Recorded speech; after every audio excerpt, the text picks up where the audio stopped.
This video will explore the internal workings of a web application by following the path of a single user request, from a browser click to the server's response. This journey will help build a comprehensive mental model of the system for future ethical hackers to analyze and protect.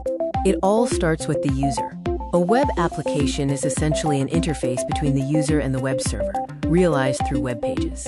When a user enters a URL in the browser, it initiates a request for data. This request is our main hero. The browser forms an HTTP request. This occurs at the presentation layer, which is everything the user interacts with. It involves physical devices like laptops and smartphones, and client technologies such as HTML, CSS, and JavaScript, which handle the interface display and script execution.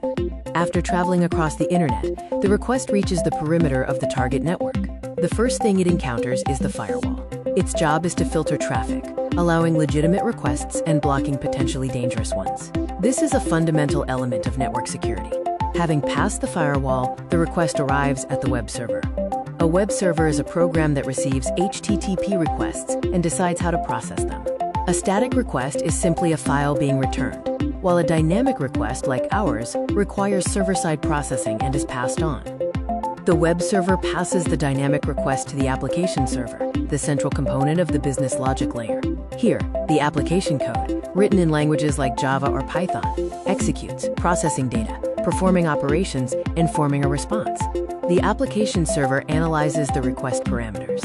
Seeing "ID equals 6329 it understands that it needs to retrieve news with this identifier from the database. Based on this logic, it generates an SQL query for database interaction. If the application needs current data, like a currency exchange rate, it uses external web services. These services provide a standardized way for programs to interact over the internet, regardless of platform or programming language. Web service interaction involves 3 roles and 3 operations: publish, find, and bind.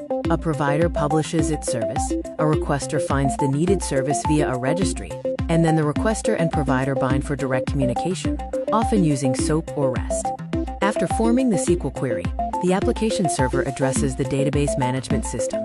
The database layer is the reliable storage where all organizational data, like user information, content, and transactions, are stored in a structured format. The journey is nearing completion.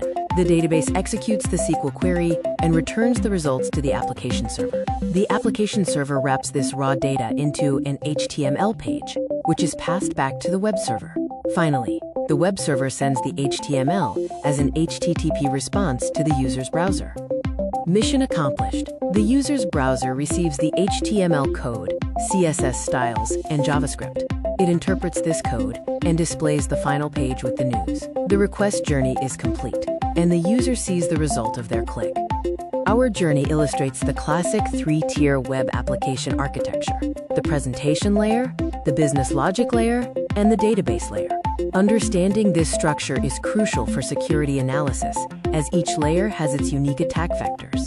We followed the ideal request path, but potential vulnerabilities exist at every stage. The vulnerability stack is a model showing how weaknesses at different technological levels can be exploited to compromise the entire application.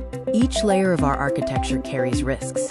The vulnerability stack is a map of potential attacks, often a chain of exploits across different levels. Understanding the legitimate request path is the first step in identifying and exploiting its deviations.